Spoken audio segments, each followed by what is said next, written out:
Welcome to the simplicity of happiness when more is too much. This podcast offers tips and techniques for a better life. And before we start with another episode of the Simplicity of Happiness podcast, I would like to remind you that you can find out all about me and my thoughts on simplicityofhappiness.com, as well as Patreon, where I am providing extra content for all of you who support me and the education of children in Africa. And now relax and enjoy the show. Hello and welcome back to the Simplicity of Happiness podcast. And before we start with the actual episode today, I would like to make some announcement on my own course, because it is summer. Well, at least in some parts of the world, and in Europe that means a lot of the travel restrictions are lifted. And with vaccinations being possible to a larger group of the population. And by the way, I strongly believe it is our duty as a healthy person to protect the weaker ones in our society with their vaccination. So I got mine done and I traveled to Italy, and my absolute priority over the last weeks was working on the boat, which was not taken care of at all. Now there are 2 boats in the water, and just in case that you like sailing, well, you might just head over to the Simplicity of Happiness and drop me a note if you want to join me sailing. And therefore, I didn't record, or at least publish, any new episodes over the last weeks. So there might be 2 or 3 until the following Wednesday. So you might, listen to a couple of my episodes now if you want to. And talking of the, weaker parts of the population, I think this is going to be an interesting episode as I talk to Anna in the US, who is not completely but legally blind, and she dedicates her work to fighting for equal treatment of people with disabilities. And as the internet wasn't that stable, there is no video today. Well, if you're listening to this, there might be no difference, but if you're watching it on YouTube, you will just see my logo, and you can listen to the whole episode there. By the way, if you ever want to know what I look like or my guest looks like, just go to my website and click on podcast, or visit my channel on YouTube, where you can find every single episode.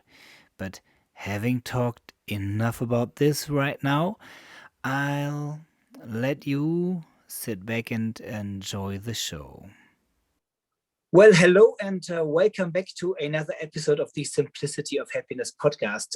Today with another guest from the United States, Anna Cox, and as we are normally talking about all different aspects about the simplicity of happiness, I think there's a very important point to be made or to think about, because when I'm talking about the simplicity of happiness, I always have the perspective from a white male with a German passport. So I'm very privileged in almost all circumstances wherever I travel on Earth. And very often there are different groups of people that are not as privileged. And sometimes, people tell me, Flo, you're always giving it from your perspective, and for you, life is so easy. Michaela, you are till date, how did you call it? Legally blind, is that correct? Correct. And well, for everybody who is as uneducated as I am on that topic, legally blind means that you can technically see something, but well, I not don't know. enough. Yeah. Yeah, like I don't. What it means is you're considered blind within the parameters of the law, like legal Mhm. definition of what it is to be blind. And I don't know if what we consider legally blind stateside is like universal to medical jargon across the world, or if it's just in the US how we define it. But in the US Yeah. stateside, it's considered um 22 to 2400 in relation to your visual acuity, meaning in relation to being 20/20 vision, perfect vision. And if you are 22 to 2400 uncorrected, meaning without Yeah. glasses or any correction, you're considered legally blind within this, as far as I know in the States. I don't know about other Yeah. countries. Well, even those numbers don't mean anything to me. Okay, well, it's So all in relation to when you're considered the perfect vision of 20/20, the further you get away from 20/20, like if you're 20/50 or you're 20/80, like when you go into an eye physician's office and they measure you on an eye chart to see what you can see, it's the scale. They're doing in relation to the standard of perfect vision of 20/20. So the further you get away from 20/20 perfect vision, they measure it, okay, well, you might be 20/50 or 20/80, or okay, you're 20/80 corrected, but you see uncorrected this. So what we're saying is 2200 away from 20/20, that far out, to 2400 that far out makes you legally blind uncorrected in the States. well, these numbers still don't tell me anything. Okay. But I understand that you that you have a major disadvantage and that Yeah. you are considered blind Yes. in front of the law. So everything, every help that a blind person could get does apply to you, right? For the most part, yeah. I And don't know if your legislation is overseas, not stateside, where you live in Germany, but there was a major piece of legislation put on the books in America in 1990 called the American Disability Act. The ADA is what it's short, is what people say. And it was a piece of legislation that was supposed to start regulating things, of saying this is what our country has to do for the disabled population. Now, as to whether it actually is done is a different matter, but it is on the books and it's going on 31 years old of legislation that has been enacted. So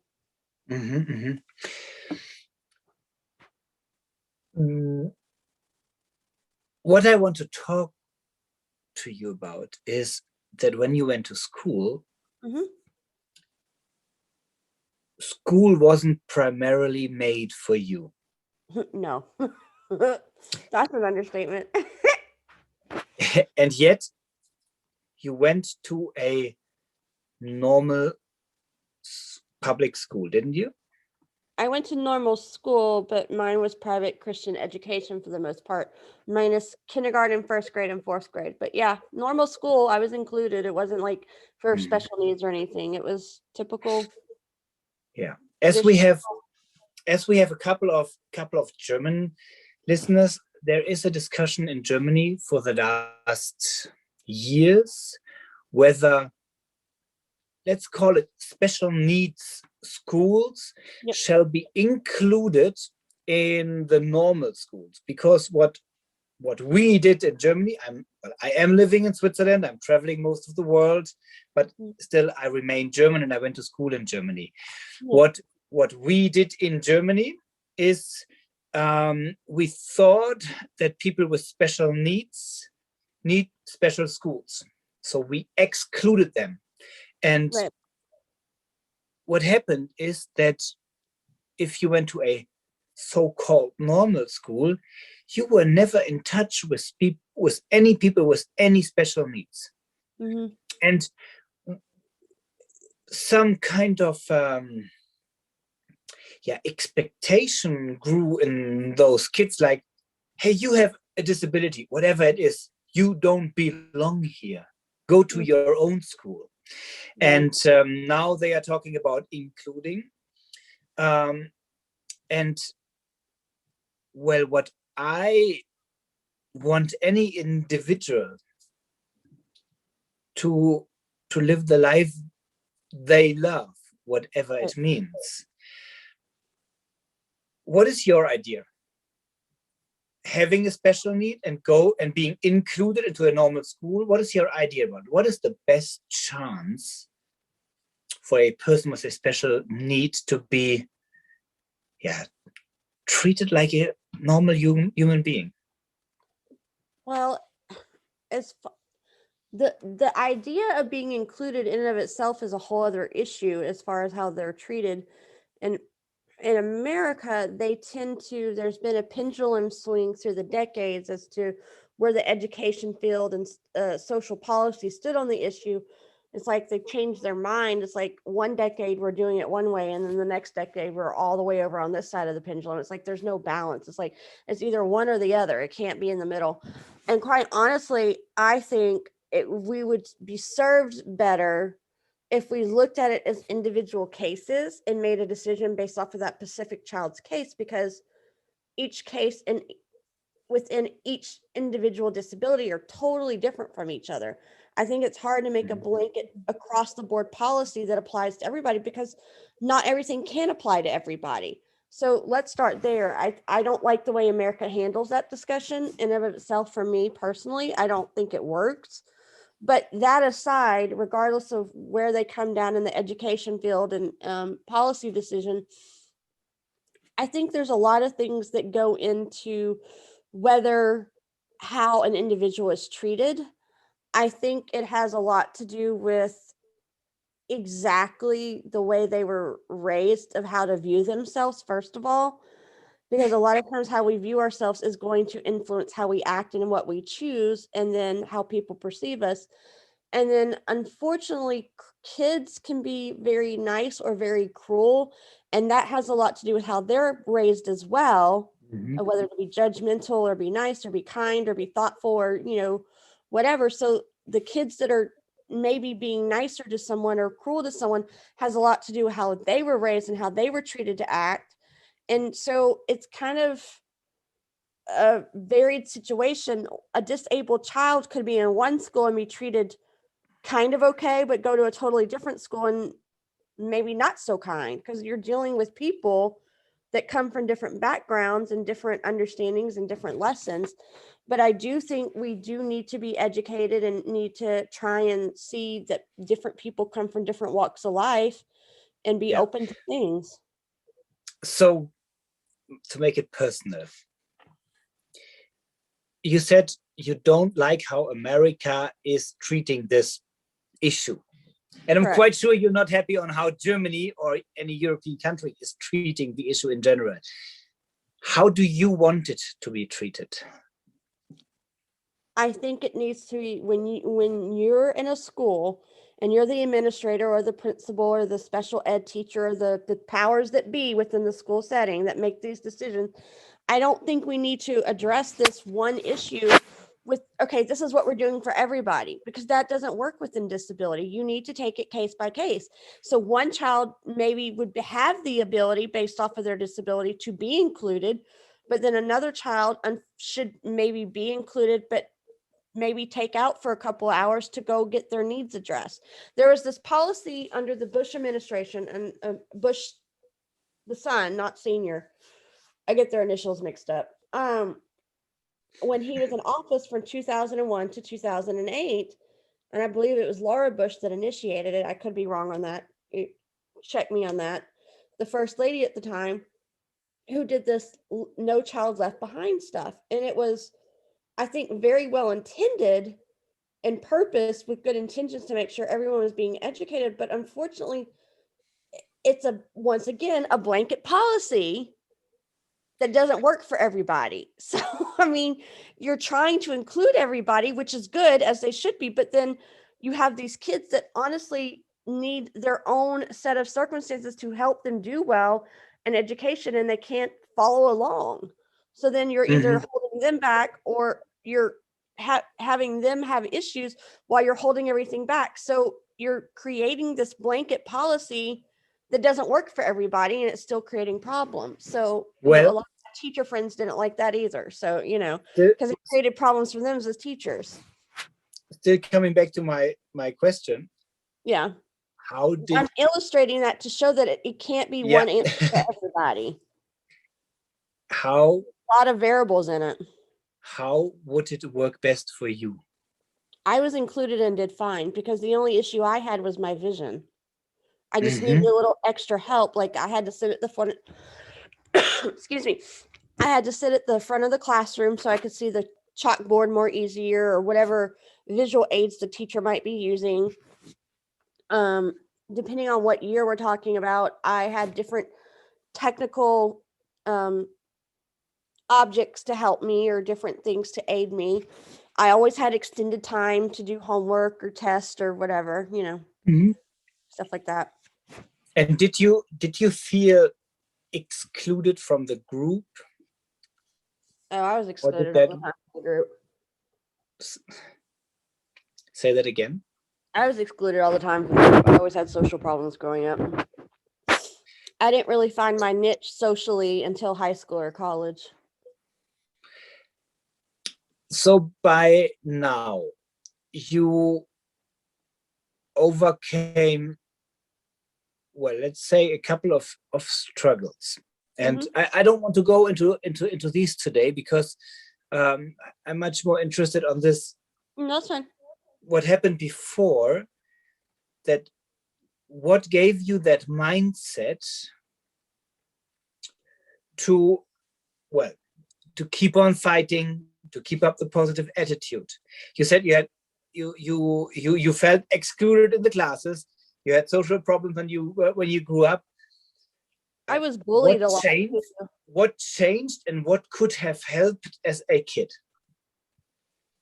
Well, I mean, like I said, kids will be kids. You can't really control that, but be nicer and not have so many, be bullied and made fun of so much for something I had no control over and I didn't ask for. Because as I, explained, to you in our previous conversation, but for your audience, I came into the world this way. From the moment I took my first breath, and every day I've been disabled and had visual impairment issues, and I will until I die. It's not fixable. So I didn't ask. I mean, I didn't know what the heck was going on. I didn't ask for it. I was born this way. There's nothing I can do about it any more than someone can do anything about the fact whether they're white, black, or Asian. You can't control that either, what genes you get. You're born that way. So. Oh, there are some people who try to change it. Yeah, I know. But anyway, you really can't, despite what they try. But anyway. Yeah. You have kids right now, don't you? Yes, I do. How do you teach your kids not to bully anybody who's different? Well, they know about me. They obviously know their mommy is visually impaired. Like mommy can't drive, so our friend Miss Mindy or whoever's going to take you places, so they're aware. They're older now, so they're understanding it better. They're 7 and 10, so we understand things better as we get older. So they understand more of my limitations and why we need help, and they know about my childhood a little bit, about that mommy had problems growing up, and that it wasn't very fun for mommy, and it hurt. It was hard. So let's think about how we would want to be treated, and would that be nice or good for you if someone made fun of you? And then if you don't like it, then let's make sure we're kind to people and try and include people that might need a friend. Not everyone's lucky to have as many friends as you, and so let's be gracious and thoughtful and respectful and considerate and kind, and polite. That's what we talk about. And how do you think that could change on society level? I think kindness goes a really long way. It can take the simplest or smallest thing. A kind act can really change someone's perspective. I remember those people that were not so kind to me. And I also remember, and it was really important to me, that the ones that were kind to me, I haven't forgotten it. It leaves an impression. And if you think about people in charge, elected people in charge. What do you think could be a good move by them?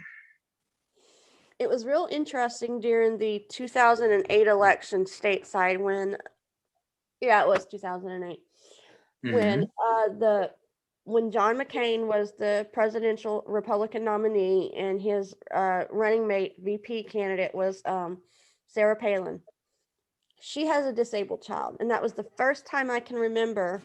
I follow politics a lot. I have a great passion for it. My next book's on it, whatever. But my point is, I was really paying attention, and this was an interesting development that we heard in the American dialogue during election cycles.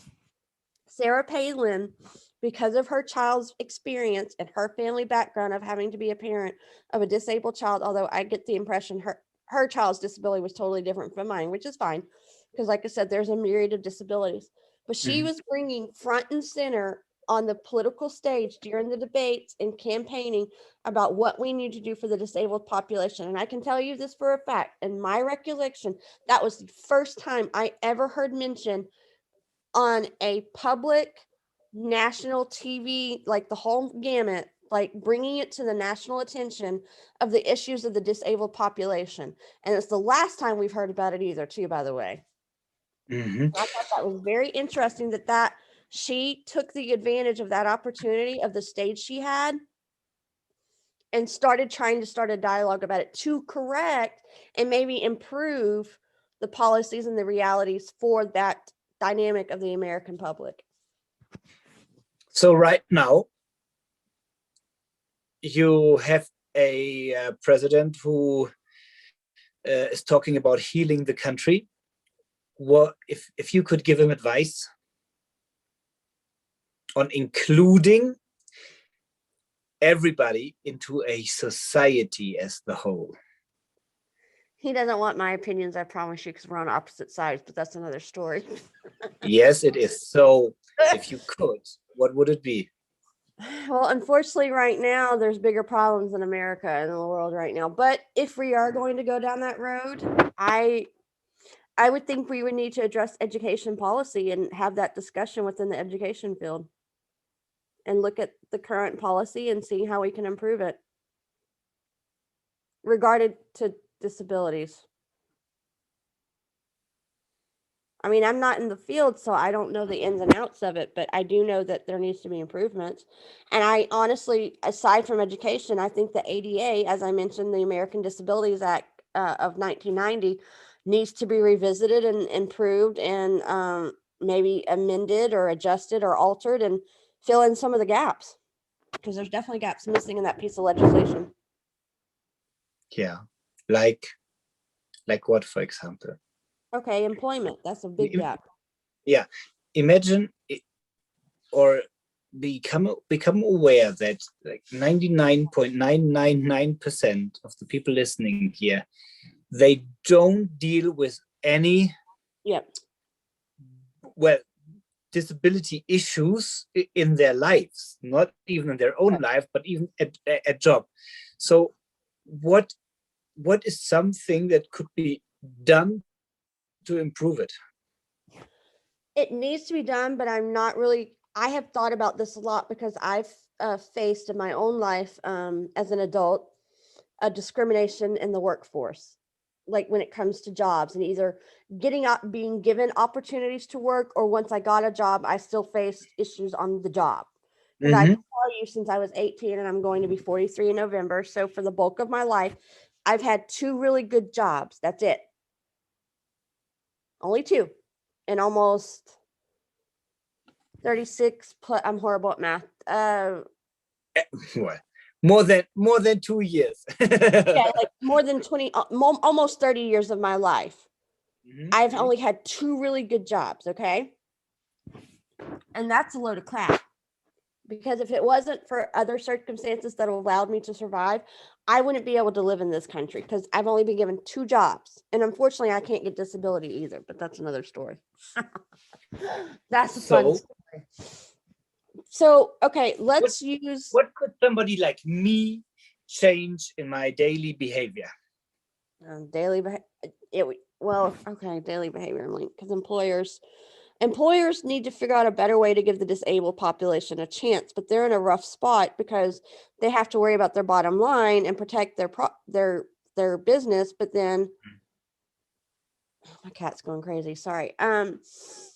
But then we're stuck because we can't get the opportunities we need, and the employer may want to, but then they have to worry about, why would I hire someone that's going to take double the time or quadruple the time to do the one job that someone can do in half the time, which saves me payroll money on hours, but then you have disabled population who need work. So it's a very complicated, difficult situation. But let's talk about where I was going with the ADA. Okay, I'm going to use this example. One of the developments that came out of the civil rights movement and policies of bettering the chances of African Americans in a country was called affirmative action, which meant jobs and companies were required to have a certain amount of people hired that were certain demographics, like so many African Americans, so many this, that, or the other. They have quotas. They're required by law to ensure there's so many people that are hired that are certain demographics. Okay, fine. That's a lot easier to check and hold someone accountable. Okay, let's look at your employee group. How many do you have hired? You can check that a lot easier legally than you can say another company, how many disabled people you have. Well, you don't have any. What's the problem here? And there is no affirmative action for disabled people. But here's the deal.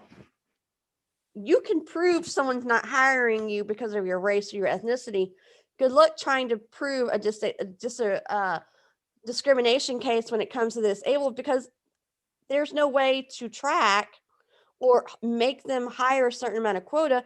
And even if they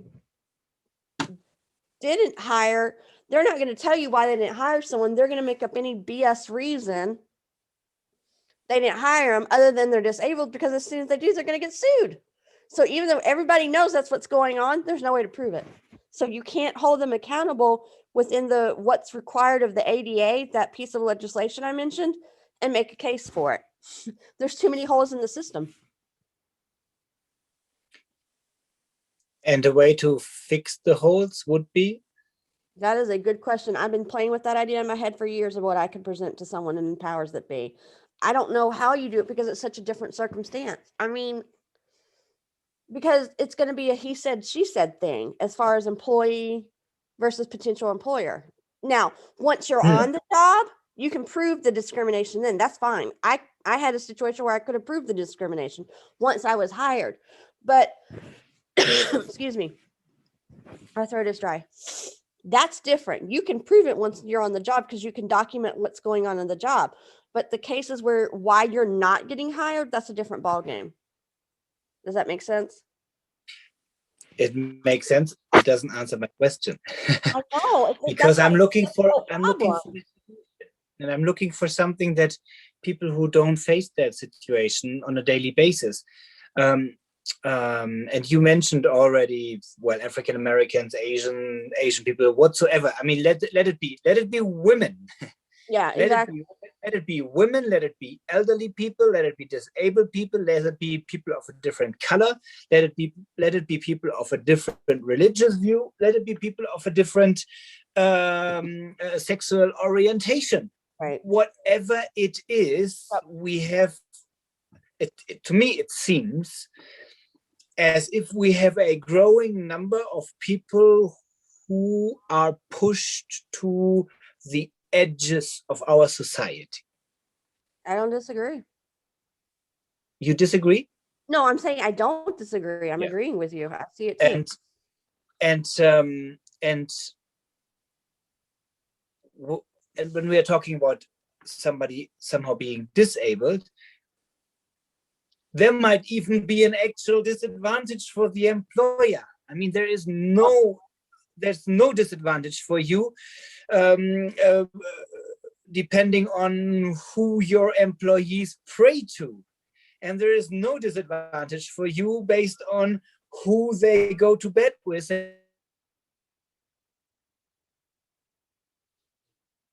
That night. But if you, I think the easiest way to talk about, even if there is a disadvantage for employing, let's say, somebody without hands, there should still be a possibility for these people, I think. I know. So how do you include them as a full member of society? It is definitely a problem, and I think that's why it's still an issue, because we haven't figured out a good solution yet, because it's so complicated. And it needs Well, to be what do you solved. think about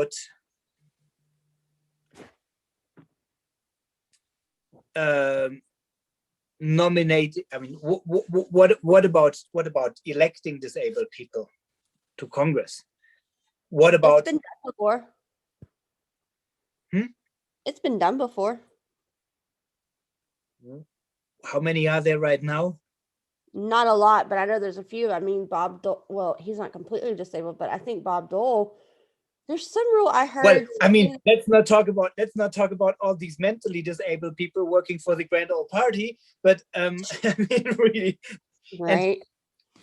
And what about bringing them into public office at some point, making them secretary? When you say, I want to have a government which is reflecting the American society in all its colors and shapes. Right. Maybe there should always be at least one person with a disability that can speak up for themselves. And that's what I was looking forward to when Sarah Palin was going to be VP, because she was actually had the position to do that. And it was the first one that did because of her family background. That's why I was excited during that election, but they didn't win. So there went that, and the conversation never got picked up again in this country. That was the first opportunity that looked like we had someone that was headed in that direction to start those conversations. Mm-hmm. And what about me? I mean, we can always do advocacy and whatever. I'm not very familiar with Switzerland's former government, but I'm assuming, is it Parliament? Nobody is. Is it Parliament? Do they have a parliament? Yes. Okay, so what I understand about parliamentary form of government is kind of similar to our Congress. So I would imagine, I don't know this for sure, but let's just go with it to say I'm to propose my idea. In our country, you can write or call your congressman or congresswoman. Okay, so I'm assuming in countries where there's parliament, they can also approach their members of parliament, correct? Well, I can't because I'm not Swiss. No, but I'm saying that form of government. General. Okay, yeah. Okay, so I can't because I can only elect the German, but I'm not living in Germany and I'm living in Switzerland, and here I have no voting rights. So in my case, it's a bit difficult, but I understand your point. So wherever you live, contact your elected representative. Yeah, or get involved in community service like activists or advocacy groups. Like there's organizations stateside for the blind, the National Federation of the Blind, the American Foundation for the Blind. And I know other disabilities have their own organizations as well that do advocacy work and are advocate. And I know the NFB, it used to be in January, the National Federation of the Blind, they would go to DC to lobby people in Congress on DC, on Capitol Hill, to speak for our issues. So that's something that individual people, everyday people, if they wanted to be involved in something for this population of their society, they could contact the powers that be, parliament members or Congress members, whichever. They could email, they could call, they could maybe go to those people's offices and have a meeting or something. You know, there's all different ways to get involved, you know, if that's what shall they ask for? Want to be involved with, you know. And what shall they ask for? Anything on the issues at hand. It could be transportation, it could be employment, it could be education, it could be accommodations. There's lots of issues that we face as the disabled population, and depending on which actual disability you have, that's going to impact which exact issues impact you more, as opposed to someone else who has a different disability. You know what I mean? Mhm. And do you think we as a society should, for example, if you have any public places, should there be special signs for the blind, and should they all be accessible for people in a wheelchair? That's what's supposed to happen according to the ADA, but it doesn't always happen. Because for me, that sounds a bit complicated. If you have just a very slight minority of people who need that, and these are things that, well, at parts very complicated and cost a lot of money, I think it would be so much easier if people are just helpful. But then there's the argumentation that you are, well, degrading these people if they always need to ask for help because they can't do that on their own. But I think I understand that argument because I know disabled people who feel that way, but not everyone in the disabled population feels that way. It has more to do with the individual's perspective on that subject as to how they perceive it or don't perceive it. And it also has a lot to do with how that help is extended. If it's extended in a genuine, kind manner, then it's okay, great, thank you. But if it's maybe extended in a more condescending or degrading way, then we don't want it. You know what I mean? It's not it's not necessarily what you do, but it's oftentimes how you do it or how you word it. You know what I mean? Yeah. So, for example, the schools, as we started talking about the schools, I think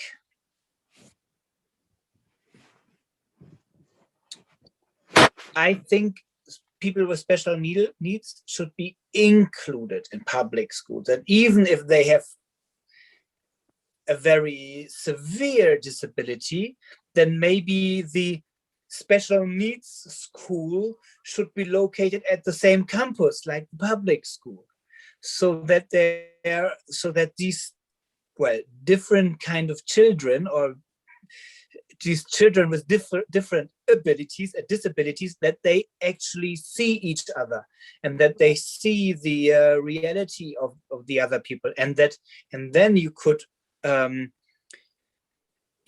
offer something at school, a class which could be, well, human kindness, for example. You could say, well, there are at least one section per week where we are talking about how to make this a nicer world to live in. Right. That means respecting nature, respecting animals, respecting other human beings, and being of help. Not because I have to, but because I can. Yeah.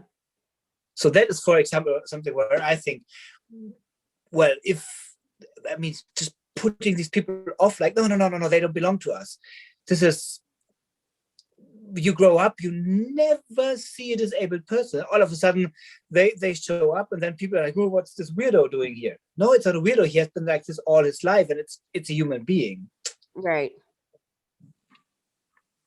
Well, in America, a lot of times, if they are included, they may have what's called a para, like a teaching assistant that go with them throughout their school day to assist them in their various classes, or they may have an assistant or someone that helps them as they go through their day, or they could be included, but then they go to, if they have to take a test, but in a different way, they may go to a room where they take their test individually and then go back in with their classmates once their test is over. Does that make sense? I know a lot of times that's one way of handling it over here. Yeah. So before we wrap this up, I think it has been a very mind challenging conversations, because we were raising a lot of questions. Yes. And now we are leaving out, the questions still ringing in their heads without providing, like, this is the answer. But maybe, so Not for an example, easy to solve problem. It's a lot of my complicated issues. yeah, my suggestion and my wish for everybody who's listening to us is think about your own life and where you can be of help to others. And if everybody does, I think we're changing a lot. What is your wish? I would agree. Think about how you want to be. Let's all think about how we want to be treated, and do similar to other people, and think about what we could do for them. Pay it forward, and try and make the world a better place. And then, if you really want to do something, get involved. Okay. And if they want to get involved, involved with you, what is a way to find you or contact you? I have a website, and I'm on Facebook, and I'm on Instagram, and I believe, did I send you that information? Well, just give me the name of the website. I think it's easy if we just ring one bell in our listeners' ears, and then we can find everything else. They can access all that from that. So it's myheartfeltmeditations.com. Okay, and I'm going to link that in the show notes as well. So if you want to find out more about it, visit Michaela there and drop her a note. Michaela, thank you so much for that inspiring conversation. And well, if I can do anything for you, let me know. Okay. Thank you for being willing to have the conversation and make people aware of it. That's a good start. Yes. I think, awareness. Well, I'm going to add one more sentence, because somebody I know who's doing coaching, coming from the medical background, she posted something where she said most of her clients at the moment contact her because they want their fear to go away. Mm-hmm. And she says, before it goes away, it has to be allowed to be there. Mm-hmm. So everything starts with awareness. Yes, agreed. You can't fix something that you don't understand and you're not aware of. Yes, and especially not if you negate it or act like it doesn't. It's not there. So let us start with awareness. Michaela, thank you so much. You, my listener, thank you for being with us. Ask questions if you like, and I'll talk to you in a week. Until then, take care.